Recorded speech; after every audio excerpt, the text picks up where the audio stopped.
السلام علیکم۔ آپ دیکھ رہے ہیں ایلومیناٹی ایکسپوزڈ۔ میں ہوں عبد الماجد۔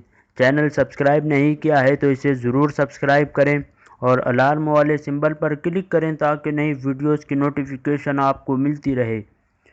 جیسا کہ ویڈیو کا نام دیکھ کر آپ سمجھ ہی گئے ہوں گے کہ میرا ویڈیو بنانے کا مقصد کیا ہے۔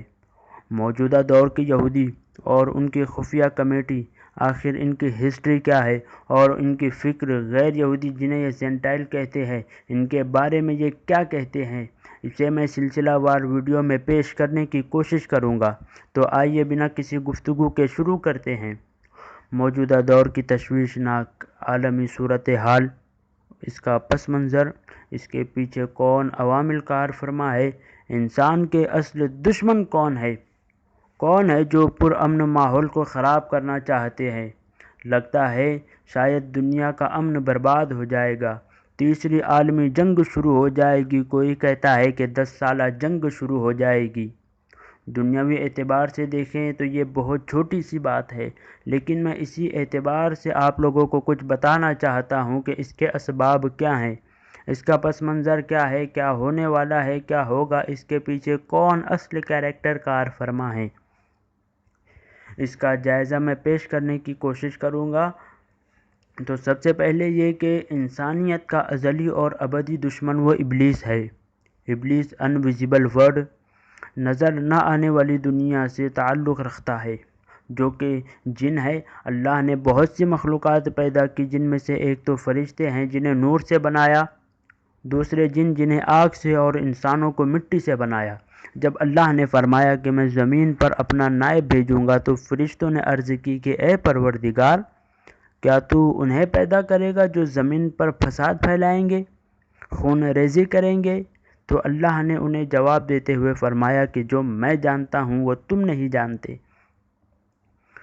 پھر آدم کی تخلیق ہوئی، خدا کا فرمان ہوا کہ سجدہ کرو، تمام فرشتوں نے سجدہ کیا، لیکن ابلیس نے اللہ کے حکم کے خلاف بغاوت علم اونچا کیا، جسے آپ سورہ کہف کی تفسیر میں ملاحظہ کر سکتے ہیں۔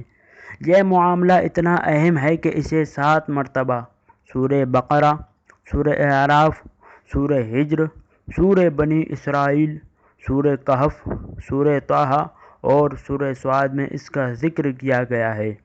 ذلیل و رسوا ہونے کے بعد ابلیس نے چیلنج والے انداز میں اللہ سے کہا کہ اے خدا، تو نے مجھے ذلیل و رسوا کر دیا، اب مجھے تو قیامت تک کی مہلت دے۔ خدا نے اسے قیامت تک کی مہلت دے دی۔ تو اس نے کہا کہ اب میں آدم کو گمراہ کر کے چھوڑوں گا اور آدم کی اولاد کو برباد کر کے رکھ دوں گا۔ اسے سورہ اعراف پارہ 8 آیت 16 میں یوں بیان کیا گیا ہے کہ قسم اس کی کہ تو نے مجھے گمراہ کیا، میں ضرور سیدھے راستے پر ان کی طاق میں بیٹھوں گا، پھر میں ضرور ان کے پاس آؤں گا، ان کے آگے سے، ان کے پیچھے سے، ان کے داہنے سے، ان کے بائیں سے، اور تو ان میں سے اکثر کو ناشکرا پائے گا۔ ابلیس کی دشمنی کی جو وجہ بنی وہ ہے تکبر، دوسرا حسد۔ یہ ہے انسان کا ازلی اور ابدی دشمن۔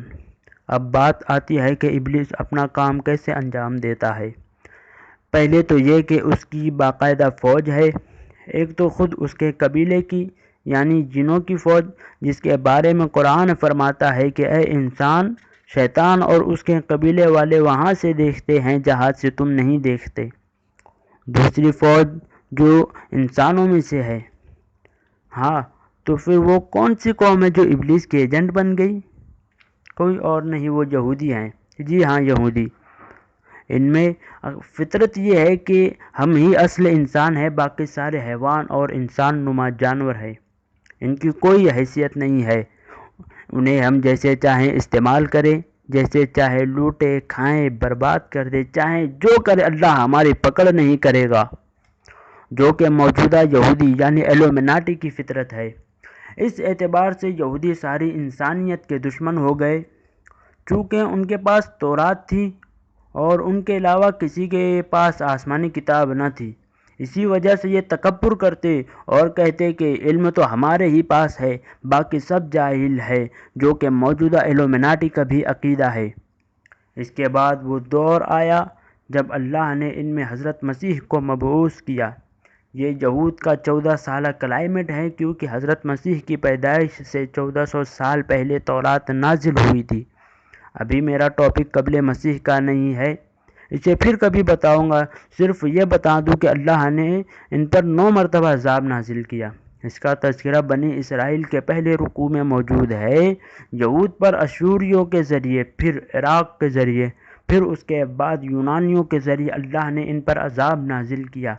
ان پر ایک دور تو عروج کا گزرا، دوسرا زوال کا۔